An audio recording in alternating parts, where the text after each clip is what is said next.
Сәлеметсіздер ме, құрметті әріптестер? Бүгін сіздерменен mail.kz-ті қалай жасаймыз сол туралы айтып өткім келеді.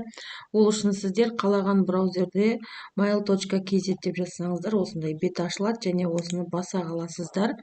Сол кезде осындай бет ашылады. Сол жерде сіз өзіңізді завести новую почту деп өзіңізді тіркеулеріңіз керек. Және мына жерге өзіңізге керекті поштаны жазасыз, және өзіңіздің телефон номеріңізді, қандай пароль қойғыңыз келеді, соны жазасыздар.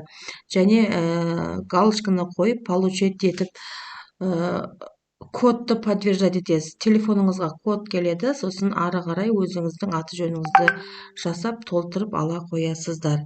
Және сіздерде осындай бет ашылатын болады. Міне, қадімгі пошта сияқты мен бұрын алдын тіркеліп алғанмын, сондықтан менде бірден ашып шығып дайын тұрады. Қателеріңізге жараса мен өте қуаныштымын. Менің каналыма тіркеліп, қоңыраушаны басуды ұмытпаңыздар, лайк, комментарий жазыңыздар.